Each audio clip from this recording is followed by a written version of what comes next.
C'est certain que le MEDEF, alors peut-être, à contrario de ce qu'on avait envisagé, est beaucoup mieux écouté aujourd'hui en France que les syndicats, les représentants des salariés. Vous avez vu cette séquence des pigeons, après il y a la question des poussins, enfin la question du crédit impôt, compétitivité emploi, où on va verser 20 milliards d'euros au patronat sans contrepartie par an. D'ailleurs, y compris, on verse un crédit d'impôt à des entreprises qu'on n'a pas besoin, mais ça fait rien. Donc quand même là, il y a effectivement une trajectoire politique qui doit nous interpeller. Alors ça a été dit avant moi, lundi, donc demain, va entrer en vigueur la loi dite de sécurisation de l'emploi découlant de l'accord national interprofessionnel du 11 janvier. Alors, je ferai court là-dessus. Je pense que le plus dur reste à venir, parce que je pense que, bon, je ne suis pas trop mal placé pour en parler, je pense que le mouvement syndical dans sa diversité n'a pas encore tout appréhendé les conséquences d'une telle loi. Va y avoir des réveils difficiles dans les entreprises, parce que, au-delà du fait que ça a été une révolution ou une évolution, comme on le veut, sur le renversement de la hiérarchie des normes, où demain, ça sera le contrat qui va primer sur la loi, mais la mise en place et la mise en œuvre de cette proposition, de cette loi qui découle de l'ANI, c'est effectivement la satisfaction d'une vieille revendication du patronat français, c'est-à-dire de contourner le juge. Et c'est pour ça que les délais pour agir en justice à la disposition des salariés et de leurs représentants ont été raccourcis. Les prérogatives pour les instances représentatives du personnel, comme les comités d'entreprise et les CHSCT, ont été réduites. Et donc, le patronat a gagné sur toute la ligne. D'ailleurs, pour ceux qui s'intéressent ou qui ont eu de l'expérience, ou encore aujourd'hui, des négociations sociales dans les entreprises, quand on voit que le patronat applaudit des deux mains le 11 janvier au soir suite à cet accord, on peut se dire que ça ne doit pas être très bon pour les salariés. Mais quand j'ai vu que la presse anglo-saxonne a titré, notamment le Wall Street Journal, le patronat français a enregistré une grande victoire, ça veut tout dire derrière. Donc ça veut dire que ce n'est pas fini, il y a la loi, il y aura les décrets d'application, mais la lutte doit continuer, à mon avis, pour empêcher l'application dans ces dimensions les plus restrictives de cette loi. Alors, je voudrais quand même dire deux mots quand même sur un élément qui traverse un peu les débats des citoyens, du mouvement syndical, mais qui pèse un peu dans les consciences. C'est un débat qui revient de façon culpabilisante.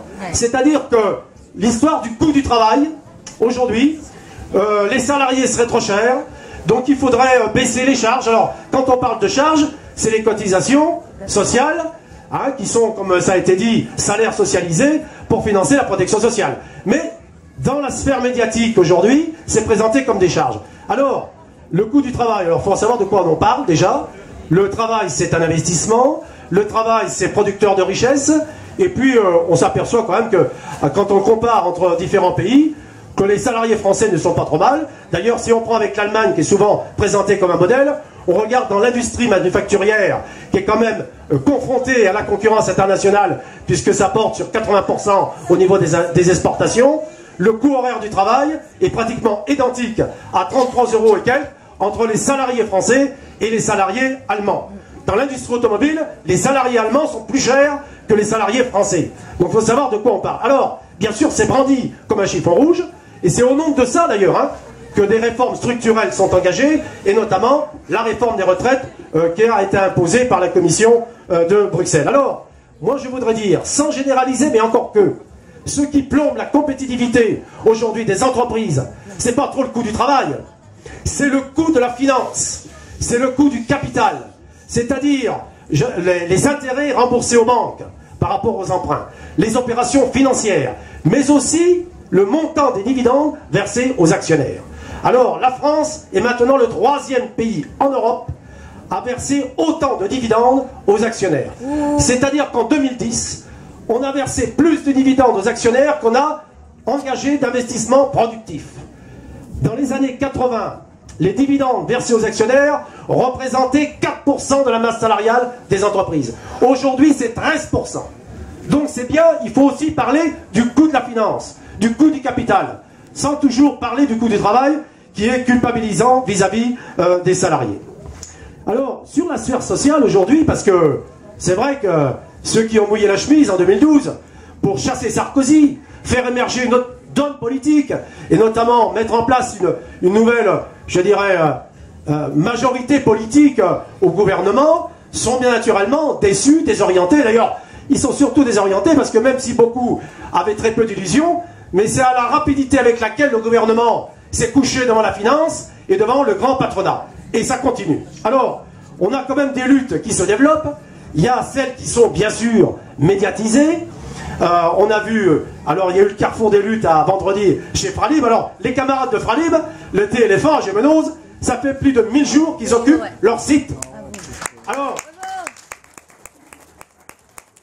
je peux vous dire d'ailleurs que si la loi qui rentre en vigueur demain, la loi dite de sécurisation de l'emploi, avait été appliquée, les camarades de Fralib seraient hors délai. Pourquoi? Parce que ça fait, depuis qu'ils sont en lutte, 3 fois que la justice casse le plan de sauvegarde de l'emploi. Ça permet donc aux syndicats, aux salariés de se remobiliser, de faire appel à des experts. Mais avec cette loi, ça serait terminé. Mais beaucoup d'autres luttes qui durent depuis des mois seraient hors délai. Parce que le patronat a gagné la réduction des délais pour agir en justice. Voilà un des traits régressifs et négatifs de la loi sur l'ANI.